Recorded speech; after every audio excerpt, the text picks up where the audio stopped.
네, 안녕하십니까. 신지식인 정인태입니다. 저는 국립한국복지대학교 특임교수를 역임했습니다. 경기도 보조금 7억을 빼돌려서 룸살롱에 가고 빚을 갚았다라는 거죠. 이렇게 보조금들이 이런 단체들의 지원이 되고 이러한 단체들이 이렇게 돈을 엉터리로 사용하게 되면 결국에는 국민 세금이 나가는 겁니다. 국민들이 자동차세니 재산세니 뭐 소득세니 종합소득세니 종합부동산세니 상속세 증여세 뭐 이런 세금 내가지고 이 사람들이 이렇게 빼먹으라고 낸 거 아니거든요. 그리고 국민들은 세금을 내면은 세금을 밀리기만 해도 난리를 칩니다. 압류 들어온다 그러고.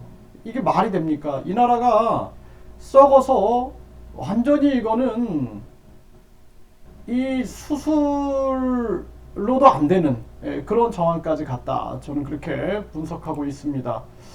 네, 그래서 조선일보가 전하고 있고요. 경기도 사업비 7억 원을 빼돌려서 룸살롱 가고 빚을 갚았다라는 건데요. 이 아태평화교류협회 아태협, 네, 이렇게 단체를 만드는 겁니다. 네, 여기 이제 안부수, 네, 안부수, 네, 이 회장이 15억 원, 15억 원을 받아가지고 경기도로부터 그리고 이 가운데 7억 6,200만 원을 횡령한 것으로 알려졌다라는 것입니다. 이 돈을 주식 투자, 룸살롱 유흥비, 개인 빚 갚기, 생활비 등으로 써버렸다라는 거죠. 네, 그래서 북한으로부터 어린이 급식용 밀가루와 미세먼지 저감용 묘목을 지원해달라는 요청을 받고 한 달 뒤 경기도는 아태협을 대북 지원 사업자로 선정하고 밀가루 묘목 매입 구입 등 총 15억 원 보조금 계좌에 입금해 줬다고 합니다. 그러니까 항상 이 정치꾼들하고 이런 단체들하고 이렇게 하나로 연결이 되는 거예요. 하나로 연결이 돼서 서로 상생하는 거죠. 상생하고 15억 원이 보조금으로 입금이 됐다.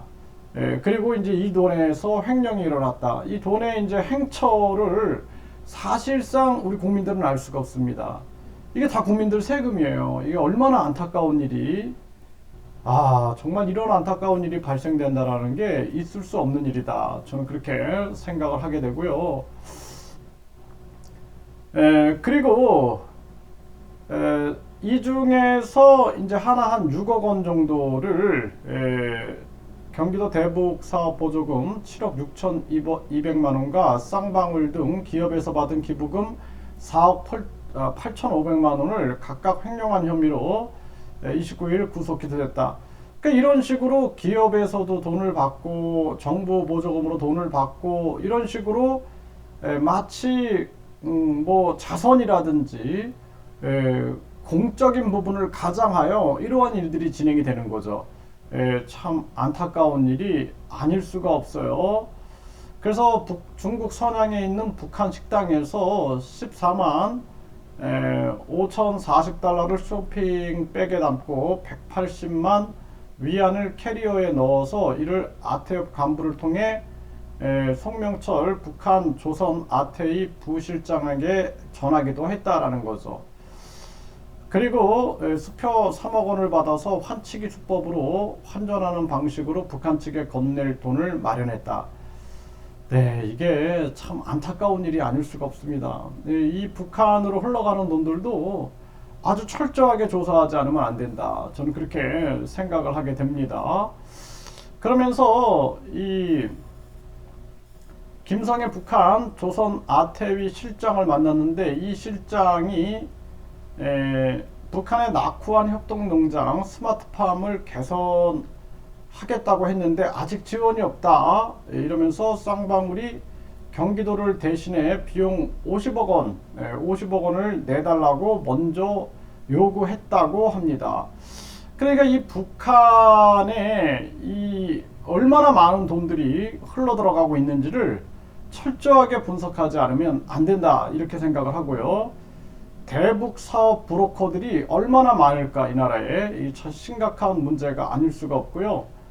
네, 그래서 경기도 평화부지사가 구속이 됐죠. 네, 이거 진짜 철저하게 조사하지 않으면 안 된다. 저는 그렇게 생각을 합니다. 이게 심각한 이 대한민국의 문제다. 그리고 이 국민들 세금이 이런 식으로 뭐 룸살롱 비용으로 쓰라고 국민들이 그 세금 내는 거 아니죠. 각종 국민들은 과태료에다가 각종 법을 만들어 대 가지고 과태료 뺏어가고 또 각종 세금들 뺏어가고 각종 보험금이다 뭐 연금이다 계속 올려가지고 국민들 주머니 털어가지고 이런 식으로 먹어간다라면은 우리 국민들이 이 납세 거부 운동이라도 벌려야 됩니다 이거. 그리고 우리 국민들이 뭉쳐야 돼요 빨리. 인터넷 땅으로 빨리 뭉쳐가지고 디지털 직접 민주주의 시대를 열지 않으면은 이 도둑놈들을 절대 잡을 수 없다. 저는 그렇게 말씀을 드립니다.